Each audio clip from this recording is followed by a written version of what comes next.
So yan mga kabutingting, may gagawin na naman tayong quick tutorial dito sa Nissan Urvan TD27 natin. So ito kasi issue nitong Urvan natin is yung sa starter nya. So ganito ang nagiging itsura. So kapag ka nag-i-start tayo, naririnig nyo yung clicking sound. Ayan, ngayon nag-i-start siya. Pero pag minsan napunta na tayo dun sa pupuntahan natin, ayun na naman siya mag-start. Ang nangyayari is puro click na lang siya. Ayan, kagaya ngayon. Kanina nag-start siya, pero nag-click na naman siya ngayon. So madalas nagiging problema to pagka umaalis ako. Pag aalis ako, minsan ang tagal ko bago ako makaalis, kaka-start lang. So ang nangyari ngayon is, naging problema naman is yung sa susian niya, yung ignition switch niya. So yung ignition switch kasi nito, pinagpalit ko na rin siya, winiringan ko na siya, pinalitan ko na yung ignition switch 1. Pinalit ko na dun sa ignition switch 2. So umokay siya. Nung una, one click lang siya, pero ngayon ganyan na naman siya, click na lang siya ng click. So ganito, ituturo ko sa inyo kung paano natin siya wawiringan para mas maging maganda yung supply na tong kuryente dito sa solenoid natin. So yun pala, nangyari kasi dito, pina-check na kasi natin to sa electrical. Ang sabi is baka yung ignition switch lang ang may problema or yung solenoid. So pina-check ko na siya. Ang nangyari, nilinis lang namin yung solenoid, yung starter, tsaka yung carbon brush niya. Sinilip namin lahat yon. Ang ginawa sa electrical shop, nilinis lang siya. Tapos yung carbon brush niya, buo pa naman. Yung solenoid, yun ang gustong ipapalit sa akin ng electrical shop, yung solenoid, tsaka yung ignition switch. Pero ang mga madalas din na issue dito is yung baterya. So ngayon, check natin yung baterya kung malakas ba yung pasok ng kuryente ng baterya natin. So kailangan nyo ng ganito, ng multimeter tester para ma-check natin kung malakas nga ba yung baterya natin. So ngayon, testing natin siya. So itong multimeter tester na to is nabili ko siya sa Shopee. Magkano lang siya? Nasa 150 lang. Ayan. So ito, testing natin siya ngayon. Ayan. So 12.36 siya. So ulitin natin. So yung mga ganito kasi minsan hindi siya accurate. Minsan mababa, minsan mataas. So testing ulit natin siya. Ayan. So ayan, 12.36 siya. So madalas yung mga ganito medyo mababa na siya. Pagka in-start nyo, doon na siya umakyat ulit. So ayan. Then yan. So ito, meron din pala tayo nitong analog naman na multi-tester. Yung kanina kasi ito, digital siya. So ito analog naman. So testing din natin siya, pang double check lang. So ayan. Makikita nyo, nasa 12 siya. Ito. So dito yung 10. Tapos dito nyo makikita yung guhit. Yan. 10, tapos 11, 12. So ngayon testing ulit natin. Ayan, pumapatak siya ng 12. So kanina, nung tinesting natin, umistart naman siya. Kaya lang, yun nga, nagki-clicking sound lang siya pagka paminsan-minsan. Ayan. So ngayon, testing naman natin yung irekta natin sa baterya yung starter.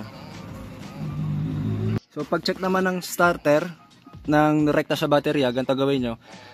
Kuha kayo ng wire, dapat yung medyo makapal siya. Tapos dikit nyo sa positive ground nitong baterya. Tapos rekta tayo dito. Make sure lang na nandito sa accessories naka-on yung susian. Tapos dali natin, contact natin siya dun. Ito yung sa may solenoid. Ayan, nagka-crank siya. Pag nirekta natin dito, ayan, i-focus lang natin. Ayan, dikit natin. Ayan, kita nyo? So nag-i-start siya. So ibig sabihin, nagkukulang lang ng supply ng baterya ng kuryente dito sa starter natin sa solenoid. So mamaya gawa tayo ng wiring dito, lalagyan natin ng relay. Pakita ko sa inyo kung paano natin ilalagay yung relay. Kung saan natin iladaan yung mga wire ng mga number dun sa relay. So ayan, tayin lang natin. So pagka magbabaklas tayo ng mga tatanggal na tayo ng mga wire doon, unang gagawin natin is yung negative terminal ng battery, tanggalin muna natin. So ayan, tanggalin natin to para pagka tatanggal na tayo dito, hindi matatanggal, hindi mag-spark or baka mag-short naman yung wiring papunta dun sa baterya nyo. So yan, tanggalin lang muna natin to. Ito, tatanggalin natin to. Ito yung sa itong mismo to. Ayan, ito tatanggalin natin to. Ito yung nakarekta dun sa baterya. Ito. Tapos ito yung sa switch papunta sa solenoid. So ito tanggalin lang natin and then pakita ko sa inyo. So ito na yung ginawa natin na wire para dun sa ano natin, relay natin. So para pagka ano pala, tip ko lang sa inyo, pagka maggagawa kayo ng ganitong wire, maganda kapalan nyo yung wire na bibilin nyo. So ito makapal na yung wire na binili natin. And then pagka para hindi kayo malito, gawa kayo ng ilista nyo na tong sasabihin ko dito. So ito, wait lang, nag-focus lang natin. So ayan, itong 85, ito is para to sa body ground. Tapos itong 86 is para naman sa susi. Ito namang 30 para dun sa positive na rekta dun sa baterya. Tapos itong 87, pwede yan, dalawa kasi to, pwede nyong pagpalitin. Ito naman is para dun sa so solenoid na mapupunta tong wire na to, tong 87. So ginawa ko dito sa 87 dahil dalawa siya, dun ko na lang siya sa isa kinabit. Tapos itong isang 87 is dinisregard na natin siya. So maganda, makapal yung mga ginagamit niya na wire. So tapos yung tape niya pala is dapat makapal din. Make sure lang din na maganda at maayos yung pagdugtong niya ng mga wire dito para hindi mag-lose contact. So, yan lang. So, ayan. Ito na tayo sa pagkakabit ng relay dito sa wiring natin dito papunta dun sa battery. So, ito. Ginawa ko, pin-repair ko na siya lahat. Tinanggal ko na yung bolt dito sa paglalagay natin ng body ground. Tapos, yung paglalagay natin ng positive is papunta na siya doon. Ito. Ayan yung paglalagay natin ng wire ng battery. So, dito, one hand method lang kasi tayo ngayon kaya medyo mahirap.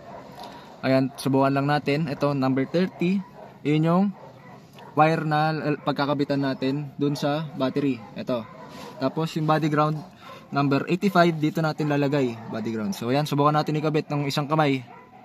Pero make sure na pagkakabit natin siya, dapat maayos yung pagkakabit natin. So itong number 30, yung positive, nilagay natin siya ng ganito para maganda yung contact niya. Make sure lang din na maganda yung pagkakabit nyo nito. So ayan, kabit na natin siya dito. Lagyan natin to.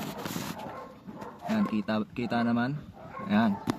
So ayan, subukan lang natin, medyo masikip lang. Ito yung sa number 30. Ayan, kabit natin siya dito. Ayan, sukas naman. Kabit natin to. So, subukan natin yung bolt niya.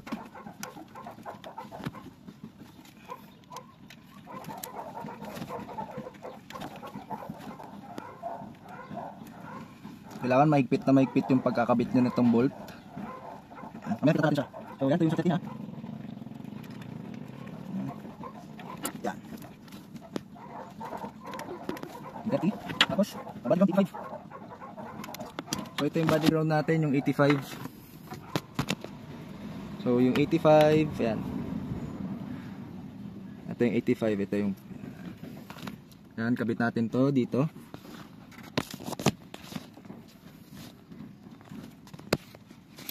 Putok natin ganda.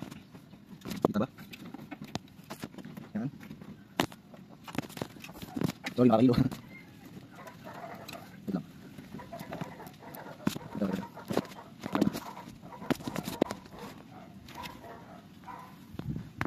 Pause muna natin, kakabit ko lang to. Medyo mahirap ng isang kamay, mahirap ipakita sa video. So ayan, tapos na natin ihigpitan yung dito sa battery. Ayan. Yung wire na papunta dito sa battery, nahigpitan na natin siya. Ayun siya, nandito. Tapos yung body ground natin pala, ayan, okay na rin.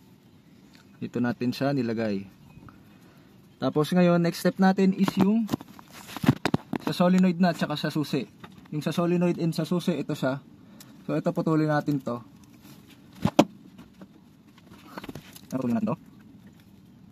Ayan, medyo maganda, medyo maglagay tayo ng extension mas mahaba para in case pwede natin siyang pagdugtungin ulit.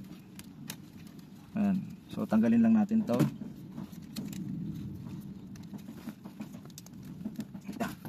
Ayan, dito na tayo. So ito yung papunta ng sa susi. Tapos mamaya dito ay ito papunta na to sa solenoid. Itong extension na to. Gagawa tayo ng wiring. So ayan, ito na, kumuha na tayo ng stand natin.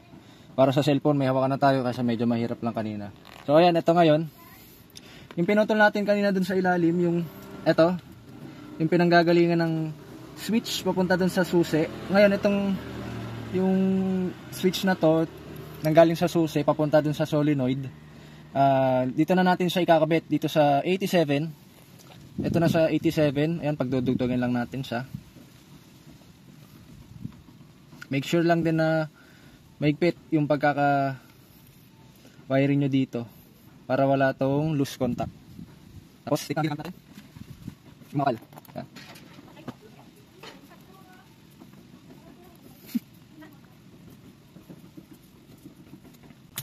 Okay. Tapos next, itong 86 naman. Itong 86 na to. Ayan. Itong 86, itong wire na to is papunta na doon, yung kaninang pinagputulan.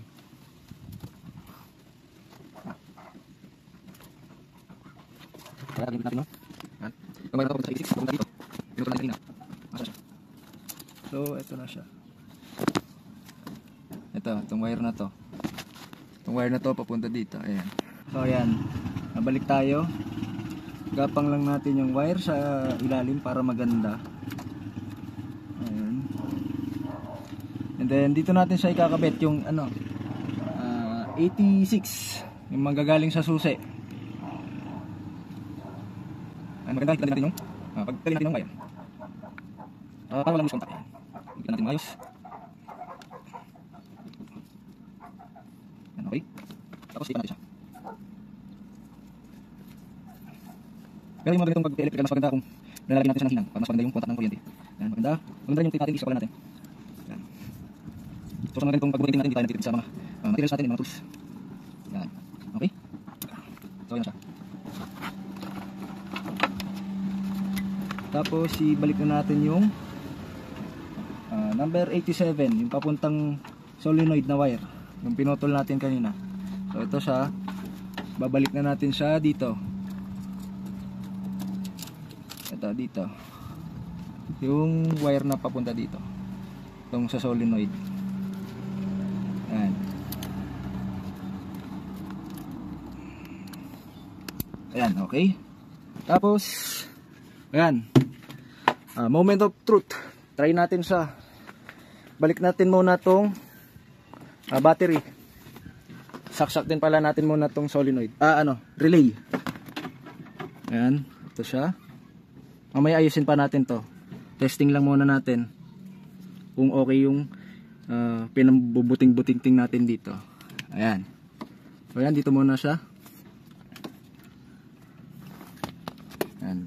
I-ano muna natin dyan. Tapos, balik na natin yung negative ng battery. Okay.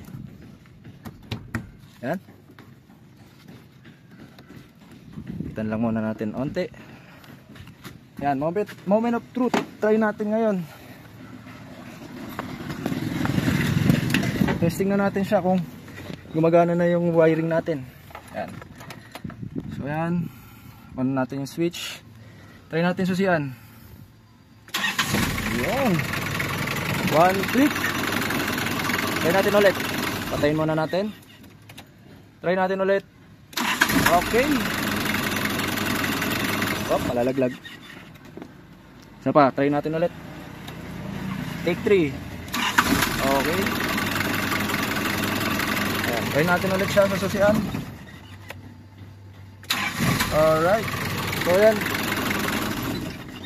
So itong pagdagdag natin ng relay dito sa starter is naging effective naman dito sa atin. So ito kasing ginawa natin is napanood lang din natin sa YouTube. So shoutout kay Sir GN Paladin channel. Yan, dito natin siya nakita. And then yan, sana makatulong din sa inyo. Pwede naman yung subukan para makamenos din kayo sa pagbayad sa ibang shop. Yan. And then yan, ito pala yung ginawa nating stand kanina. Ayan. So please like and share and subscribe na rin sa channel natin. And yan, para makakita nyo yung iba pa natin mga tutorial. Yan. Thank you. So baka pala makalimutan natin, tapean din pala natin to. So yan din ang isa natin na wag kakalimutan. Then pinakita din siya dun sa ginawa ni Sir Jen Paladin. So yan, baka pagalitan tayo kung di natin sinunod. Yan. Tapean lang natin para ma-secure yung mga wiring. Yan.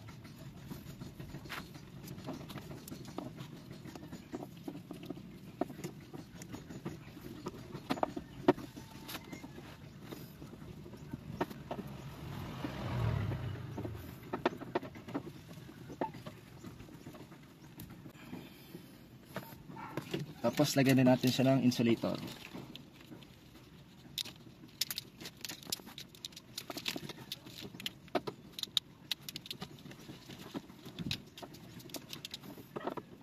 Medyo mali pala itong bilhin natin. Pero okay din, at least cover siya.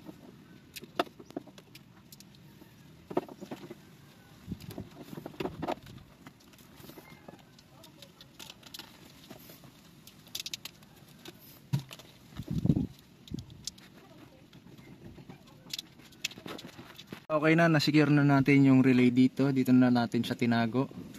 So ayan, nakagapang siya dyan, papunta doon sa ilalim. And then ito rin, hinigpitan na rin natin yung sa baterya. So ulitin natin.